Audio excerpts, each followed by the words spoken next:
بسم اللہ الرحمن الرحیم۔ السلام علیکم۔ ہارون رشید جنتی ہیں، امام شافعی رحمۃ اللہ علیہ نے کہا۔ امام شافعی رحمۃ اللہ علیہ کا واقعہ ہے کہ بادشاہ ہارون رشید رحمۃ اللہ علیہ کا دربار تھا۔ اس کی مجلس میں مذاکرہ ہو رہا تھا اور بڑے بڑے علماء کرام وہاں موجود تھے۔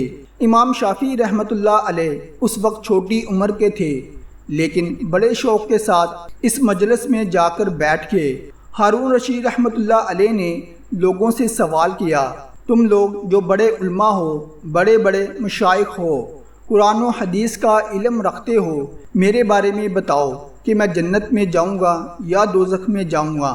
لوگوں نے کہا، اس کا جواب ہم کیسے دے سکتے ہیں؟ قرآن سے مسئلہ تو بتا سکتے ہیں، لیکن کسی کی قسمت کا فیصلہ نہیں بتا سکتے۔ ہاں، احکام بتا سکتے ہیں کہ زندگی میں انسان کو کس رنگ سے، کس ڈھنگ سے رہنا چاہیے، اللہ تعالیٰ کس چیز سے راضی ہوتا ہے اور کس سے ناراض ہوتا ہے، یہ تو بتا سکتے ہیں۔ لیکن یہ سوال کہ آدمی جنت میں جائے گا یا دوزخ میں جائے گا، یہ تو غیب کی بات ہے۔ کسی انسان کے بارے میں قرآن و حدیث کا جاننے والا غیب کی بات کیسے بیان کر سکتا ہے؟ امام شافعی رحمۃ اللہ علیہ جو ابھی 9 عمر کے تھے، بچے تھے، انہوں نے عرض کیا، حضور اگر اجازت ہو تو میں اس کا جواب دے سکتا ہوں۔ بادشاہ نے کہا، ضرور دیجئے۔ اللہ تعالیٰ نے امام شافعی رحمۃ اللہ علیہ کو بڑی بصیرت اور فراست سے نوازا تھا۔ امام شافعی رحمۃ اللہ علیہ نے کہا، حضور آپ تو سوال کرنے والے ہیں اور میں جواب دینے والا ہوں۔ آپ اوپر بیٹھے ہیں اور میں نیچے بیٹھا ہوں، یہ کیسے ہو سکتا ہے؟ اس لیے آپ نیچے اتر آئیے اور مجھے اوپر بٹھا دیجئے۔ یہ اولیاء اللہ جو ہوتے ہیں کسی سے ڈرتے نہیں ہیں، بادشاہ ہو تو کیا ہوا؟ اس لیے جو اللہ اکبر کی رٹ دن رات لگاتا ہو، ہر وقت اس کی زبان پر اللہ اکبر کا نعرہ ہو اور دل میں اس حقیقت کو جما لیا ہو کہ اللہ سے بڑا کوئی نہیں ہے، وہ کسی کو بڑا سمجھ ہی نہیں سکتا۔ امام شافعی رحمۃ اللہ علیہ کہنے لگے کہ آپ سائل ہیں، میں مجیب ہوں۔ جواب دینے والے کا مقام اونچا ہوتا ہے، سوال کرنے والے کا مقام چھوٹا ہوتا ہے، اس لیے آپ کو نیچے ہونا چاہیے۔ بادشاہ نے اس چھوٹے سے بچے کی یہ گفتگو سنی اور کہا، اس بچے کو اوپر بٹھا دو اور ہمارے لیے نیچے انتظام کر دو۔ امام شافعی رحمۃ اللہ علیہ کو اوپر تخت پر بٹھا دیا گیا اور بادشاہ نیچے اتر گیا۔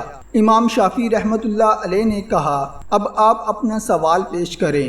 جب سوال پیش کیا تو امام شافعی رحمۃ اللہ علیہ نے کہا کہ میں ایک سوال آپ سے کرتا ہوں، آپ بتائیں کہ زندگی میں کبھی ایسا ہوا کہ اللہ کے خوف سے آپ گناہوں سے بچ گئے ہوں اور وہاں گناہ کرنے سے کوئی چیز مانع بھی نہیں رہی ہو، یعنی آپ کو گناہ سے روکنے والا کوئی نہ ہو، جو جی چاہے آپ کر سکتے ہوں، لیکن اللہ کے خوف اور ڈر کی وجہ سے آپ نے گناہ کو چھوڑ دیا ہو، کبھی ایسی نوبت آپ کو آئی ہے؟ بادشاہ نے کہا، ہاں، بسا اوقات ہوا ہے، کوئی روک ٹوک نہیں تھی، کوئی دیکھنے والا تک نہیں تھا، لیکن اس کے باوجود میں نے گناہوں سے اپنے آپ کو بچایا ہے کہ کوئی تو مجھ کو نہیں دیکھ رہا، لیکن اللہ مجھ کو دیکھ رہا ہے۔ اس پر امام شافعی رحمۃ اللہ علیہ نے فرمایا کہ اب میں آپ کے سوال کا جواب دیتا ہوں کہ آپ انشاءاللہ جنتی ہیں۔ لوگوں نے کہا، آپ یہ بات اس بنیاد پر فرما رہے ہیں اور اس کی کیا دلیل ہے؟